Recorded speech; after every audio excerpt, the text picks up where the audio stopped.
warahmatullahi wabarakatuh.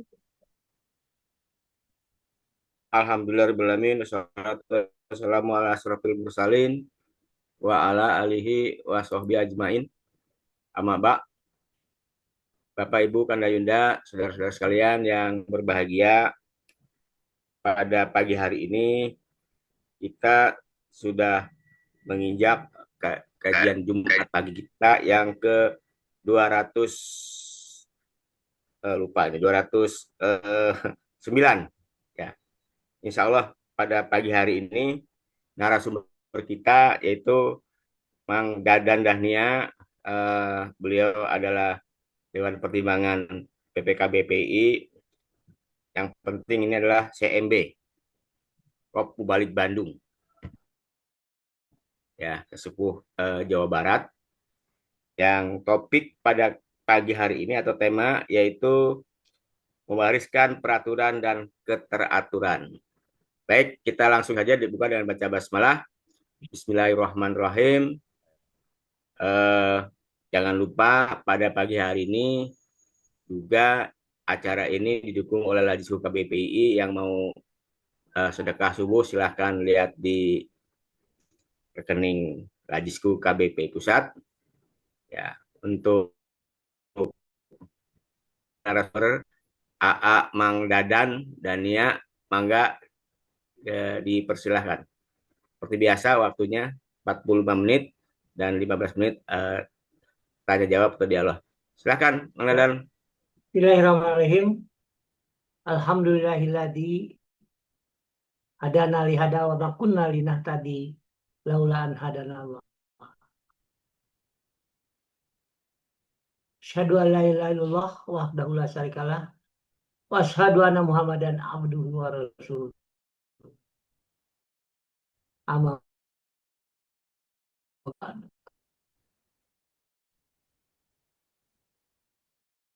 Hari ini Anda suka tapi ya kan ini tidak ada. Saya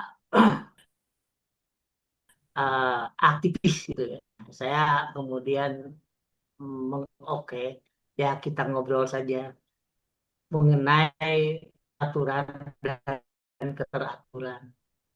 Bagaimana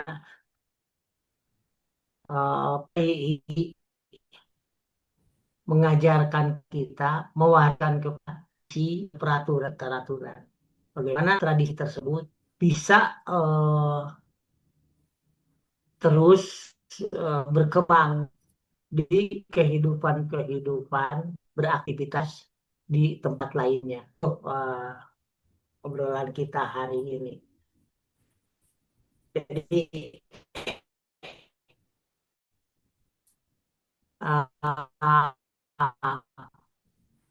diri dimulai dengan sebagaimana di dalam kata pelatihan. Dah biasa tuh pelatihan itu diawali dengan bina suasana.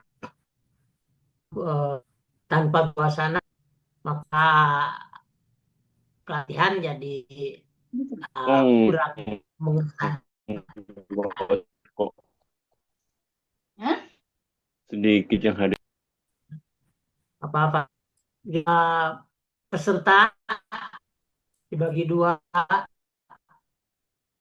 menurut jenis kelamin. Mereka berdiri berhadap-hadapan.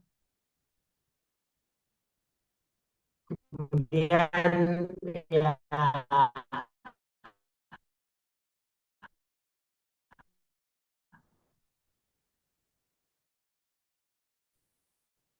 ditanya oleh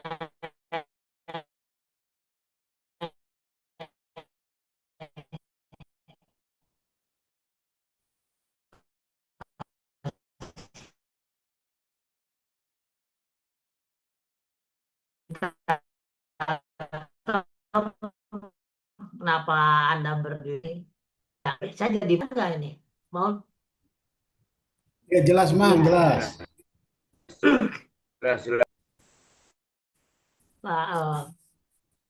Nah, silakan berdiri berdasarkan secara alfabetik.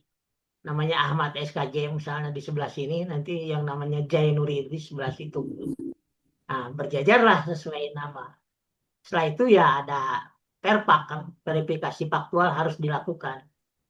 Nah, ternyata setelah ada aturan pun masih ada yang berdirinya tidak sesuai apa yang dimestikan. Nah, beralihlah menyesuaikan dengan peraturan. Selesai yang pertama, ganti peraturan yang kedua. Nah, ini siapa yang lebih dulu hadir di dunia berdiri di paling kanan, dan yang paling bontot hadir di dunia di paling, terus beberapa aturan.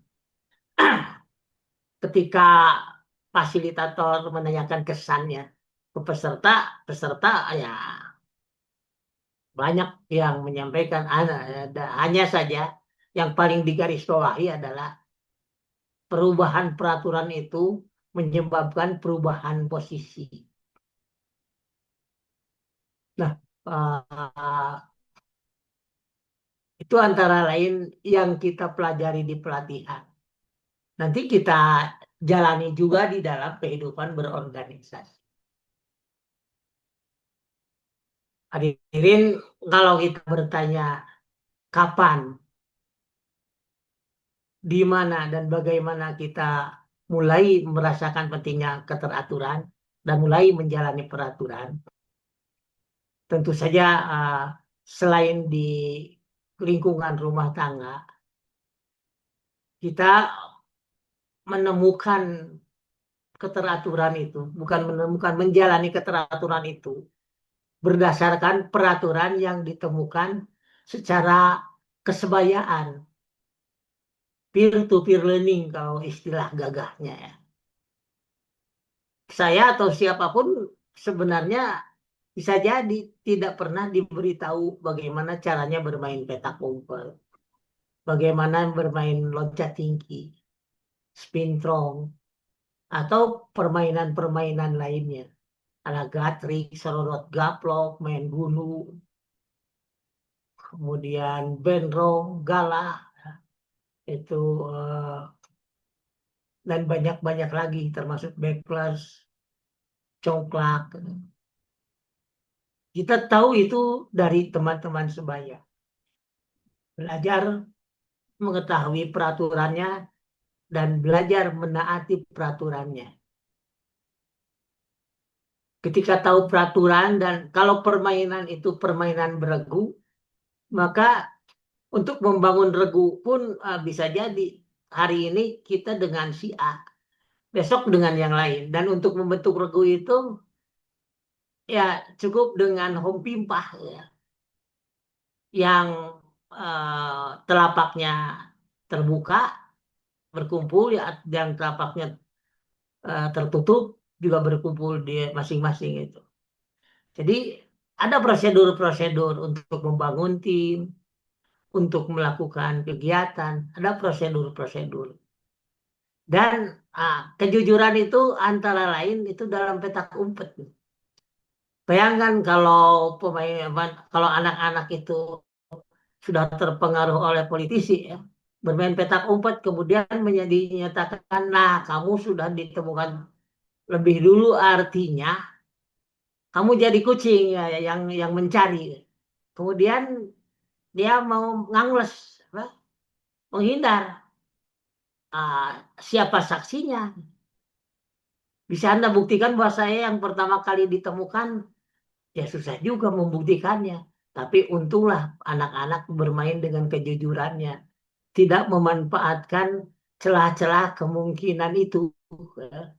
Ya susah juga kan kalau ditanya siapa saksinya, karena memang tidak ada saksi selain hubungan antara pencari yang dicari. Demikian, jadi sejak anak-anak kita sudah belajar tentang keteraturan, belajar berperaturan. Dan itu terus sampai kita dewasa. Di rumah apalagi sudah biasa kan. Nah, ketika masuk ke organisasi, sekurang-kurangnya di PI itu dilanjutkan. Mulai dari yang aktif dari tingkat desa, saya masih ada, waktu itu masih ada pengurus rayon, jadi ada rapat rayon gitu ya, musyawarah rayon. Sederhana sekali sebetulnya. Hanya merumus, tidak membuat tata tertib. Kalau di waktu itu hanya ditentukan saja, ya tata tertibnya sederhana gitu.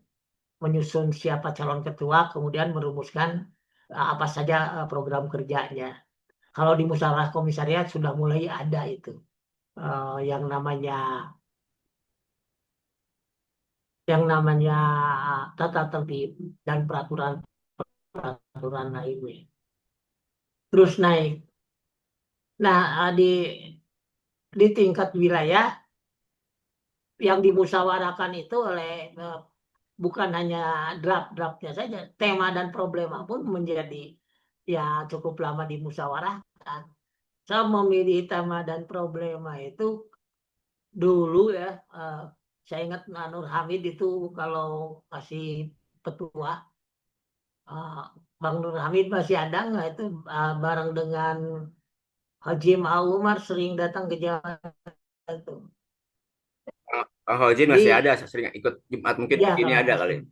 ya dia, partnernya Nur Hamid itu kalau datang ke Jawa Barat tuh. Ya itu katanya, tidak bisa sagawaya ya. Juga sembarangan memilih tema dan problema itu. Karena tema yang apa yang dijadikan tema oleh SC dalam konferensi wilayah itu adalah mencerminkan program dan kebijakan wilayah satu periode ke depan. Nah, mudah-mudahan yang sekarang pun demikian ya. Jadi merumuskan tema dan mengangkat problema itu tidak sekadar permainan narasi ya, biar gagah-gagahan saja, tetapi memang mencerminkan itu adalah yang akan kita lakukan satu periode ke depan. Dibuatlah peraturan-peraturan di sana. Jadi kita terbiasa membangun ketertiban, membuat tata tertib, membuat peraturan, dan hidup berperaturan. Tata tertib, tata tertib memang ya harus dirumuskan bersama. Terus kalau Saudara Ilham menyatakan, tuh Ilham Ketua KBPI Jawa Barat, kalau tata tertib tidak dibahas bersama itu bukan tata tertib, tetapi doktrin. Ya juga sih. Nah, berkaitan tentang ketertiban, eh, saya jadi ingat juga bahwa memang sebagian besar peraturan yang berlaku di negara kita itu ya sekadar menyentuh ketertiban ya, seperti kata Saudara Nanang Permana dari Ciamis itu. Konstitusi kita ini konstitusi membangun ketertiban, belum menyentuh keadilan, apalagi menegakkan keadilan. Eh, Beliau berkata begitu, dan saya yakin juga karena saya tidak berada di area pembahasan tentang itu. Nah, pengalaman-pengalaman tersebut diharapkan eh, bisa berkembang kemampuannya di tingkat yang lebih tinggi. Seperti di yayasan ya. Saya di Bina Muda saja misalnya. Itu secara bertahap dibuat peraturan-peraturan sesuai dengan kemampuan dan perkembangan yayasan. Sekarang yayasan dengan 3.000 siswa dan 300 guru itu ya, alhamdulillah. Kalau pengurus yang sekarang ini tidak tidak sekadar meninggalkan lahan yang lebih luas, tidak meninggalkan bangunan yang lebih tinggi, tetapi juga meninggalkan peraturan-peraturan yang berlaku panjang. Peraturan itu peraturan tentang bagaimana memberikan penghargaan kepada siswa, termasuk memberikan uh, penghargaan kepada yang tetap memiliki semangat belajar, semangat bersekolah, walaupun ekonomi orang tuanya terbatas. Nah, perlu diberikan penghargaan dengan pengurangan iuran dan kewajiban-kewajiban keuangan lainnya. Kemudian juga karena yayasan itu mengangkat guru dan mengangkat pegawai, maka dibuatlah aturan kepegawaian. Saya sering bertemu dengan yayasan yang pegawainya banyak, kemudian keuangannya juga banyak, tapi tidak punya peraturan tentang kepegawaian. Rekrutmen pegawai seperti biasa-biasa saja, asal-asalan, termasuk ketika pegawai pensiun. Nah, di Bina Muda ya karena syarat menjadi pengurus Bina Muda itu kan harus PI. Tidak, maka tradisi berperaturan dan membuat peraturan itu diterapkan. Dibuatlah peraturan tentang kepegawaian, kenaikan pangkat, kenaikan golongan, termasuk kenaikan penghasilannya. Nah itu ini penting ya. Menyampaikan, meninggalkan monumen intelektual itu juga penting, di samping meninggalkan monumen-monumen fisik. Nah, kenapa tradisi-tradisi itu penting? Ya, karena pada akhirnya kita akan mengelola yang lebih luas dari sekedar yayasan atau organisasi-organisasi yang lebih besar. Saya dibesarkan di lingkungan suasana politik yang masih kurang bersahabat gitu ya. Sehingga kakak-kakak itu selalu kalau apa istilahnya selalu ngintip-ngintip peraturan apa yang akan lahir, kebijakan apa yang akan berkembang. Itu dulu itu belum ada JDIH, belum ada jaringan dokumentasi dan informasi hukum untuk mengetahui apa yang akan dibahas di MPR atau di parlemen. Itu ya harus pandai-pandai lah. Apalagi pada saat tahun 70-an itu fotokopi juga belum ada. Tapi ya gitulah, kami diajari apabila ada peraturan atau ada kebijakan harus bertanya apakah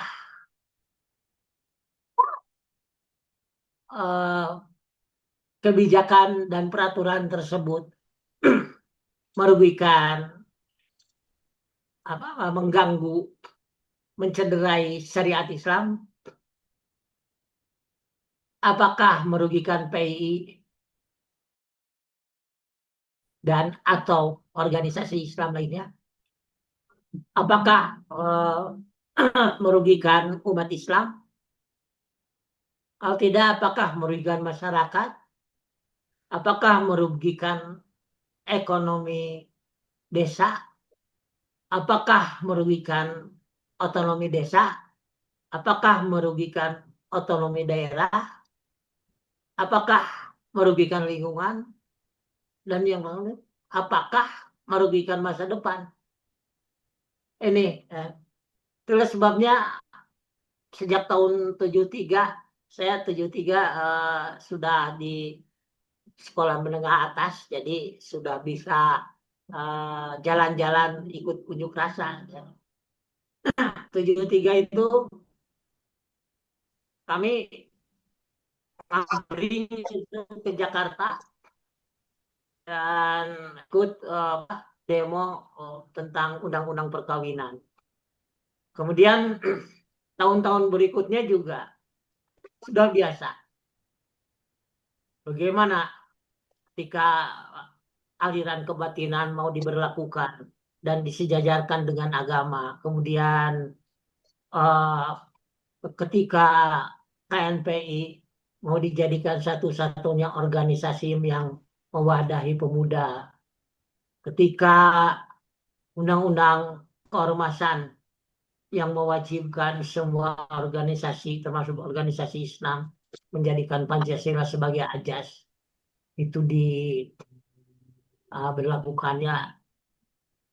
Tentu saja kami ikut bangkit dan menyatakan sikap. Nah, sekarang sudah ada yang disebut majelis Mahkamah Konstitusi. Oleh karena itu, selain unjuk rasa juga bisa melakukan gugatan ke Mahkamah Konstitusi. Dan sekarang ini informasi tentang rencana undang-undang, draft kebijakan, ya, banyak hal yang berkaitan dengan program-program pemerintah juga sudah bisa diakses melalui JDIH. Artinya kemungkinan untuk melakukan analisis lebih awal dan lebih rinci itu lebih terbuka. Mudah-mudahan semangat untuk melakukan analisis dampak regulasi ini terus ada di kalangan generasi muda, sehingga setiap peraturan yang datang itu sudah lebih baik dan kita sudah melakukan persiapan ketika peraturan itu dipaksakan hadir juga. Hadirin,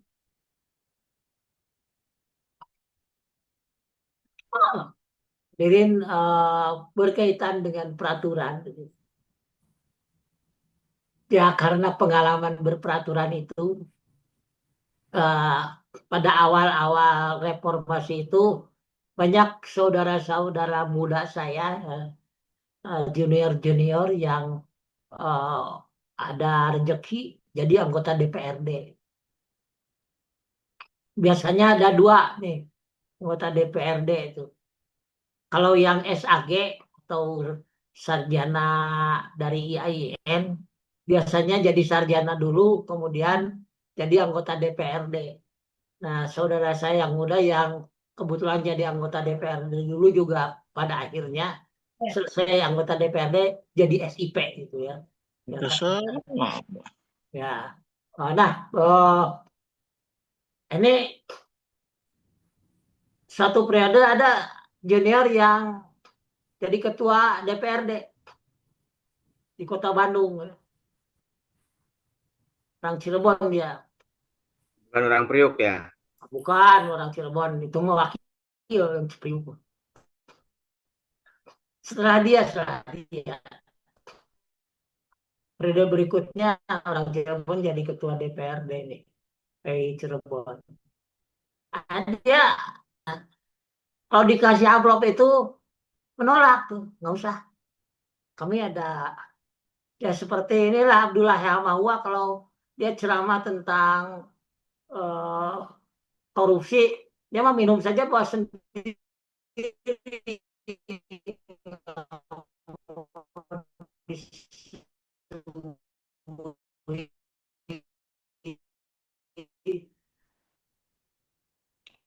Air minum.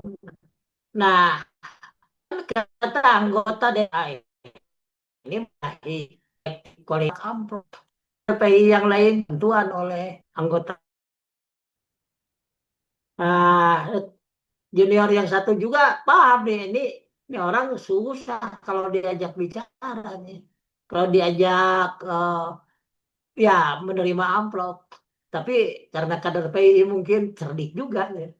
Nggak, dia berbisik setiap berkunjung itu dia datang lebih dulu. Ini kalau nanti ngasih amplop, ketua kita ini beda. Harus supaya lebih terhormat dibagi dua buat ketua-ketua, buat anggota dan rombongan satu amplop. Nah akhirnya begitu. Kalaupun ketua menolak amplop, amplop buat rombongan kan nggak ditolak. Jadi kolektif kolegialnya berjalan lagi itu kata. Ini berperaturan juga uh, bisa berlaku seperti itu. Dan pengalaman-pengalaman berikut ya, setelah ada KPK sebenarnya pertanyaannya ditambah. Ini punya potensi korupsi, punya potensi gratifikasi itu atau punya potensi nepotisme tidak? Pertanyaannya selain yang di atas itu. Nah,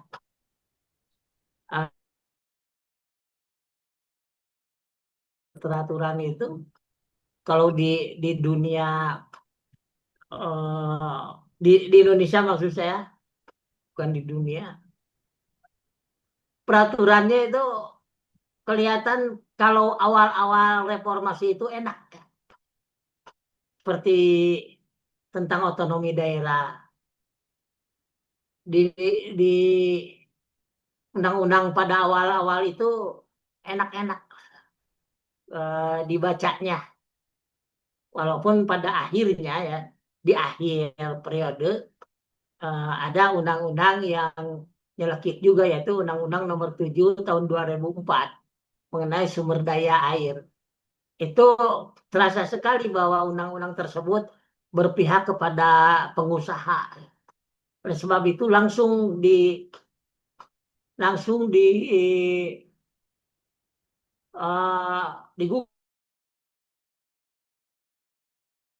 setiap tahun membatalkan itu pasal-pasal pada undang-undang SDA tersebut. Nah,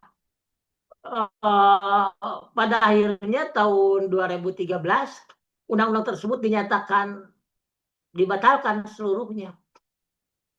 Kosonglah undang-undang tentang SDA, maka dipergunakan lagi undang-undang tentang pengairan pada zaman Orde Baru.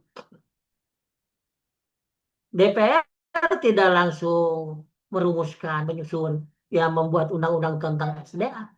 Padahal sumber daya air itu kepentingan ya dalam undang-undang dasar saja, air dikuasai, tanah dan air dikuasai oleh negara. DPR tidak mengurus itu, melupakan itu.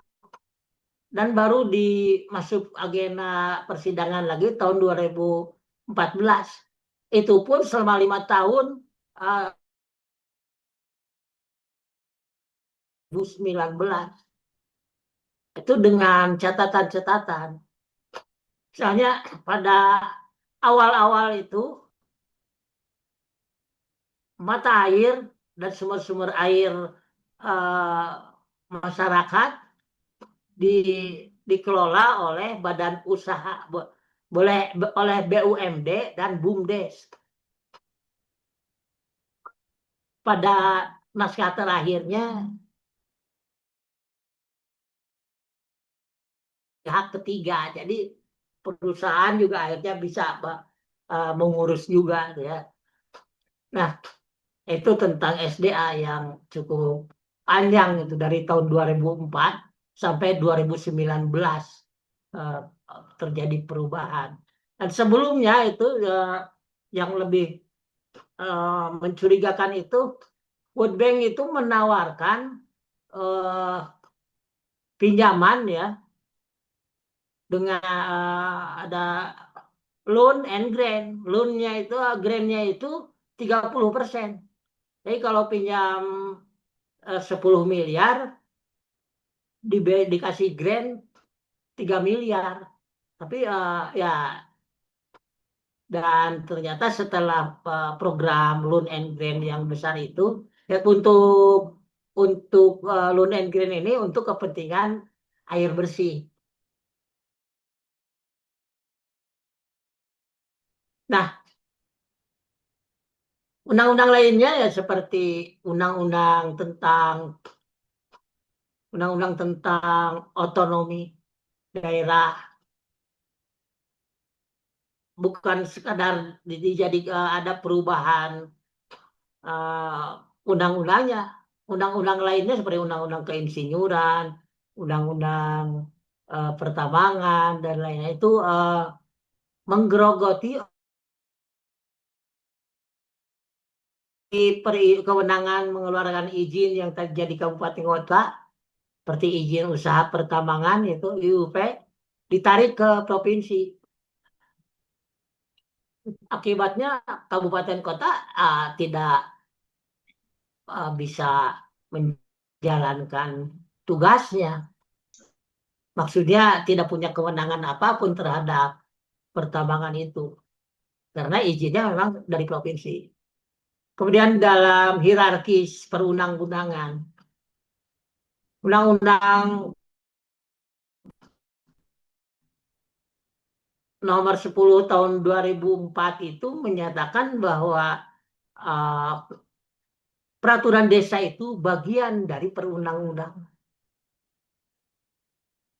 Undang-Undang nomor 12 tahun 11 di Depak itu kewenangan desa itu peraturan desa itu tidak lagi masuk kepada peraturan perundang-undangan, tetapi masuknya kepada peraturan lain-lain.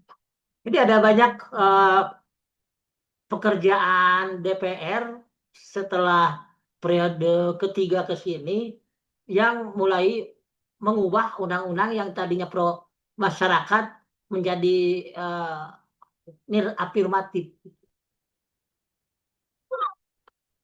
Kemudian ini lingkar terbang saya ini hanya di kabupaten kota aja, jadi kurang tahu di tingkat atasnya. Jadi kalau ngobrol tentang kabupaten kota, ya paham lah saya. Contoh, ini di Kabupaten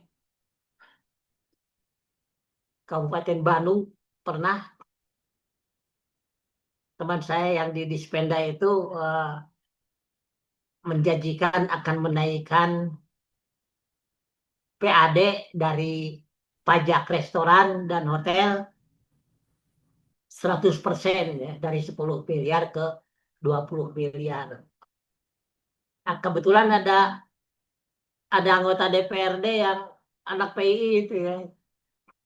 Dia alumni titipan Bina Muda, maksudnya dulu itu zaman murid-muridnya banyak aktivis yang masuk ke Balak, ya.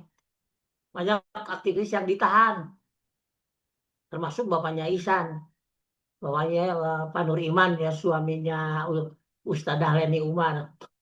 Ya kan Kadir Jelani ditahan, Nang Tinggi Jangkung kabur ke Malaysia. Banyak yang ditahan. Nah, orang-orang yang ditahan itu anak-anaknya kan dititip di Bina Muda itu. Nang Tinggi Jangkung, Bang Jel, gitu ya. Dan banyak-banyak lagi itu nitip putra-putranya itu di sekolah Bina Muda. Sekolah di sana. Nah, di antara salah satunya adalah Saudara Ihsan. Dia jadi anggota DPRD awal-awal. Ketika mendengar PAD dari restoran mau naik seperti itu, dia ngajak saja pejabatnya jalan-jalan ke kafe di Cimenyan itu, Dago ya, Dago belok kanan jadi ke kampung itu Kabupaten Bandung itu, Dagonya Kota Bandung.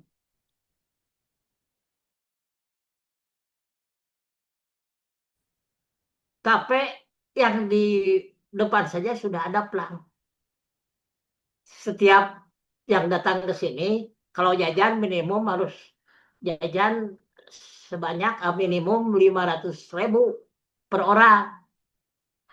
Dan jumlah kursinya juga dibatasi jumlah seatnya hanya 2.000 satu malam. Jadi kalau pacaran ke sana itu nggak cukup bawa 1 juta. Sebab selain beli makanan 2 orang itu 1 juta, harus ada tax and service. Nah, ditunjukkanlah. Nah ini, kalau saja yang jajannya minimum dan 2.000 kali itu berarti 500 kali 2.000 itu 1 miliar semalam. Kalau pemerintah mengambil pajaknya itu dalam seminggu dua malam saja ya, tidak diambil pajak hari-hari lainnya, maksudnya tidak didaftarkan ke pemasukan daerah, maka 2 malam itu dalam setahun bakal ada 100 malam. 2 malamnya anggap saja malam lebaran. 100 malam kali 1 miliar itu 100 miliar. Restoran waktu itu belum, ya masih 10%. 10% dari 100 miliar itu 10 miliar. Maka PAD dari restoran yang ditargetkan yang dinyatakan 10 miliar itu sebenarnya tertutupi oleh satu kafe yang pajaknya tidak diambil tiap malam. Itu. Kemudian pengalaman lain dalam hal berketeraturan tuh. Di Kota Bandung pernah ada kasus, biasa ada pasar kan, kalau pasar baru itu cari nasabahnya ya melalui pemerintah ke penghuni pasar yang sudah ada, apa menambah jongkok pedagang di pasar tersebut, atau pasar itunya ditutup gitu. Nah, ada pasar yang mau ditutup, namanya Pasar Basah Lama. Di sana itu komoditas utamanya adalah daging babi, kemudian buah-buahan dan aksesoris ibadah orang Tionghoa lah, seperti hiyo, kemudian juga ada lampion dan seperti itu. Ini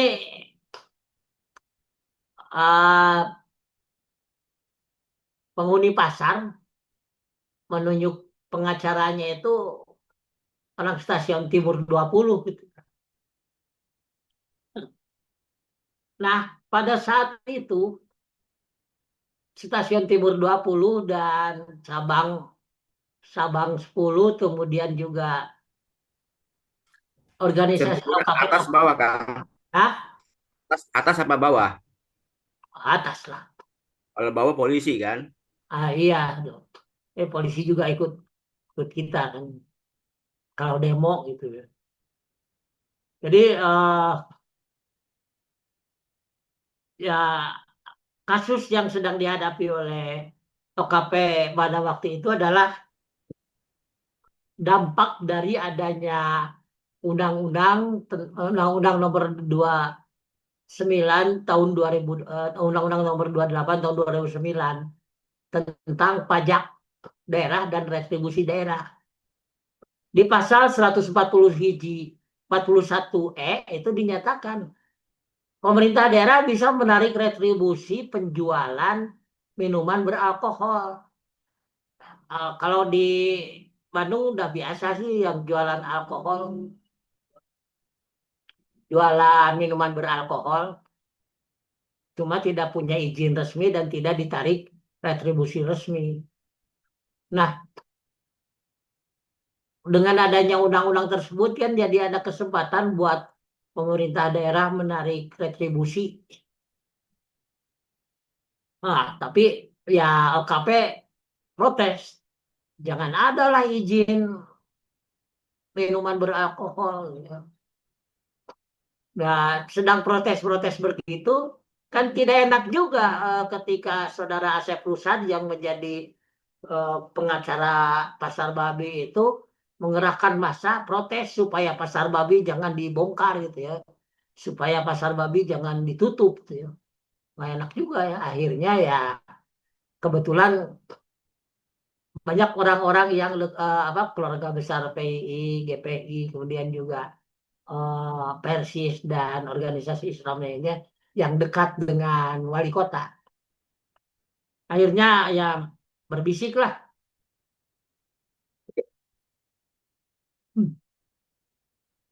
Berbisiklah kepada wali kota supaya pasar itu tidak ditutup. Sebab apa kerugiannya buat umat Islam kalau ditutup? Dan apa kerugiannya buat masyarakat secara umum? Kalau pasar itu ditutup, maka pedagang akan dagang di tempat, kalaupun dagang di pasar yang disediakan, pedagang daging sapi bakal tidak enak juga. Sebab khawatir pengunjungnya tidak datang. Sebab di sana dijual juga daging babi. Nah, kalau mereka berjualan di mana saja, kan lebih tidak terawasi. Ya, setelah dijelaskan bahwa daging babi pasarnya lebih baik tersentralisir di sana, akhirnya wali kota pun menyetujui. Sampai sekarang pasar itu memang masih eksis. Hanya saja namanya Pasar Basalama, ya, karena tempatnya di Gang Basalama. Tapi komoditas utamanya memang daging babi. Itu daging babi terbaik gitu ya. Semua restoran se-Jawa Barat kalau butuh daging babi datangnya ke Pasar Basalama. Tapi itu menjadi aman sebab tidak dijual di mana saja, tidak dijual di pasar-pasar yang sembarangan. Dan kita jadi tahu kalau ada pedagang bakso yang datang ke pasar itu, maka itu pasti dagang baksonya pakai daging babi. Mungkin karena ini obrolan ringan seperti itulah ya, yang kita uh, yang saya sampaikan gambarannya.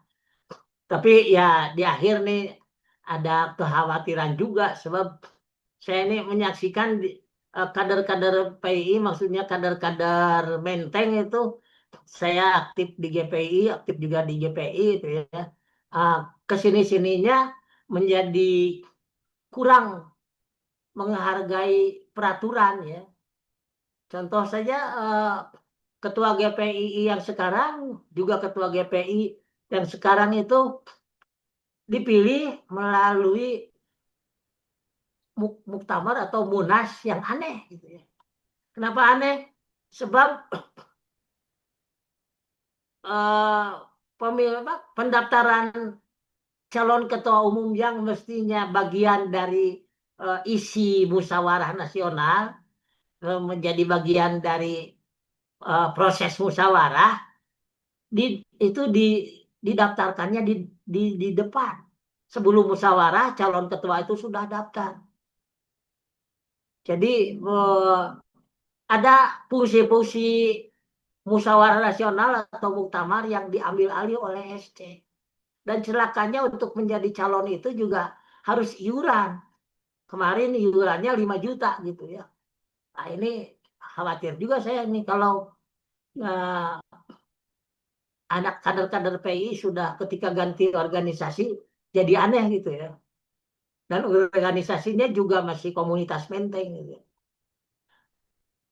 Kemudian saya telusuri dari mana ini ketersesatan apa adik-adik jadi tersesat seperti ini. Oh ternyata tradisi seperti itu sudah biasa di KNPI.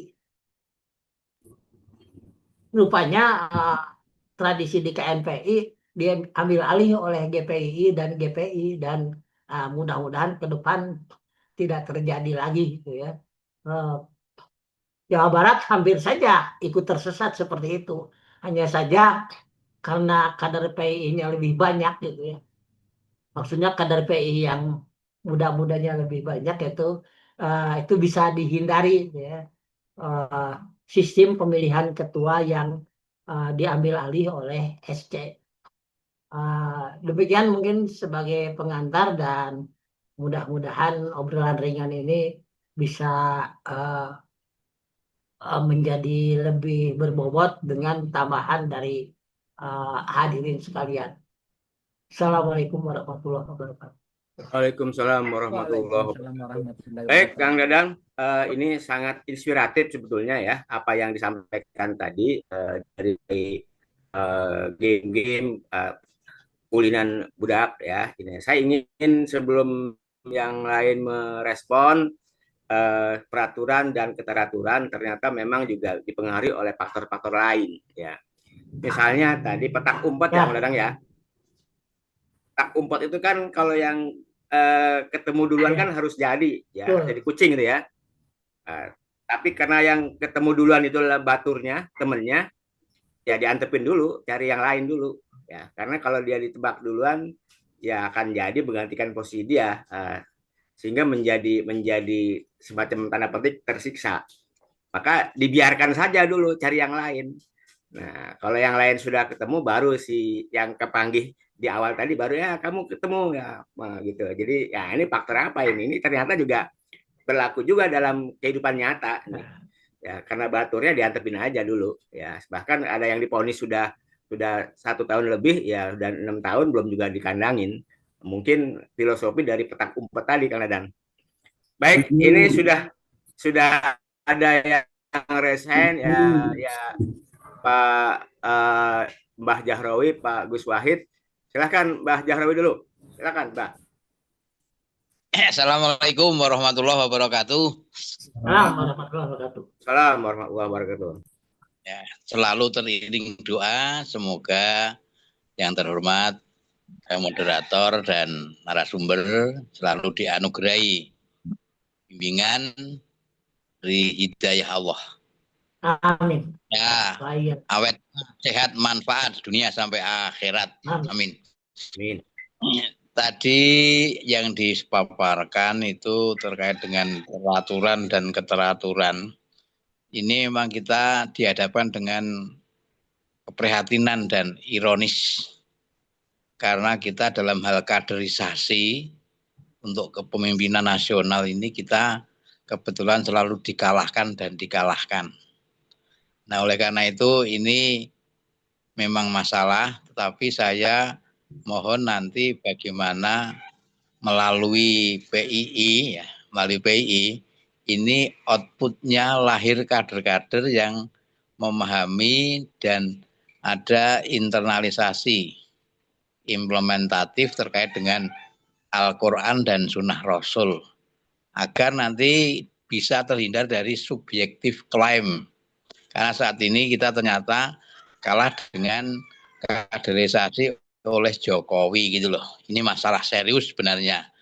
Nah, PII bagaimana? Ini kita mungkin perlu bersama-sama dengan jujur muhasabah agar nanti kita tahu apa yang harus kita lakukan sehingga nanti output dari kaderisasi PII dan mungkin ormas-ormas Islam yang lain ini bisa menjadi representasi dari mudah-mudahan yang sedikit saja ini fenomena yang bagi saya ini memprihatinkan sehingga memang vitalisasi mulai dari pendidikan keluarga ini sangat terasa. Nah, mudah-mudahan dengan pendidikan keluarga nanti akan lebih meluas dan alhamdulillah dengan ridho Allah ya saya mulai dari keluarga, mudah-mudahan nanti yang lain jauh lebih besar dan lebih luas. Mohon maaf ini sebagai ungkapan saja, semoga tidak menyakitkan dan bisa diterima dengan baik. Terima kasih, mohon maaf. Assalamualaikum warahmatullahi wabarakatuh. Waalaikumsalam. Laras. Ya, lanjut Gus Wahid. Ayo silakan Pak Duas. Terima kasih Kang Dadang. Apa yang kita bahas ini sangat substantif ya, sangat strategis ya. Jadi aturan ini bisa destruktif, tapi juga bisa konstruktif ya.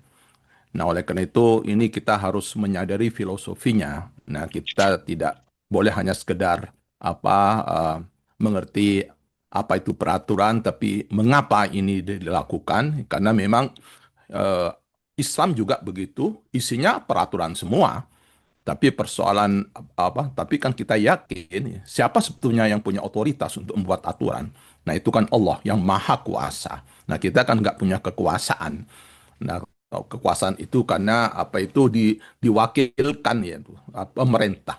Nah saya termasuk orang yang sangat hati-hati ya dengan aturan ini karena apa? Aturan ini dalam apa teori ya bisa positif bisa sangat negatif. Nah, terutama di dunia pendidikan itu banyak sekali aturan yang justru menghambat, justru yang bisa merusak. Tuh. Karena kita tidak mengerti apa termasuk apa misalnya di DPR itu kan itu aturan-aturan. Sama seperti agama juga, aqimus shalah itu kutiba alaikumus syiyam wa atuz zakah itu aturan-aturan semua. Nah, tapi kita kan sadar itu bahwa yang membuat aturan itu Allah. Nah, ini sekarang manusia yang penuh dengan kepentingan. Nah, ini yang harus kita waspadai sehingga ada sesuatu yang misalnya ketaatan yang mutlak terhadap aturan, tapi ada ketaatan yang relatif. Ya. Misalnya atiullah wa atiur rasul wa ulil amri minkum. Nah, di situ bukan ada suatu reserve. Dan ini umat Islam harus betul-betul dihadapkan kepada satu dilema, ya, bagaimana kita harus kritis, ya, yaitu punya hak untuk melakukan satu mensiasati, ya. Karena ini harus ada pertama self awareness bahwa memang aturan itu dibutuhkan, tapi juga harus membaca social awareness, kesadaran sosial. Karena kita itu kita hidup pada saat ada lebih dari satu orang maka diperlukan aturan, ya. Karena di situ yang mengatur antara human right dan human responsibility, yaitu hak-hak ya kita dan juga kewajiban kita dan juga efek daripada human security, karena manusia itu begitu. Nah ini yang harus kita sadari, jangan sampai kita kemudian membuat peraturan, ya, mewarisi peraturan yang justru akan membuat kita itu self destruction, ya, merusak diri karena kita tidak paham terhadap filosofi aturan itu sendiri. Makanya di dalam qawaidul fiqh kita harus tahu betul maqasidus syariah. Syariah itu kan aturan. Apa tujuannya dari aturan itu? Ini yang harus penting. Itu mengerti aturan, tapi yang lebih penting mengerti lagi siapa yang membuat peraturan itu, gitu. Kalau misalnya kita itu aturan, maka dalam teori tasawuf kita mengenal aturan itu penting, tapi mengenal Tuhan, amir yang mengatur itu jauh lebih penting supaya kita punya kesadaran, ya, kesadaran terhadap mensikapi bagaimana aturan itu. Nah, sekarang kita lihat dalam dunia politik yang uncertain, ini kita tidak harus selektif dan harus hati-hati, ya, memahami filosofi aturan itu. Karena kalau tidak, kita akan terjebak kepada penghambaan kepada yang bukan Tuhan. Nah, kalau kita penghambaan kepada Tuhan itu Abdullah. Kalau kita memiliki suatu otonomi itu Khalifatullah. Nah, bagaimana menyeimbangkan dua peran ini, ya, sebagai kadang-kadang kita hanya sebagai Abdullah, ya, taat saja. Kita lupa bahwa kita ini oleh Allah juga diberi amanah, ya.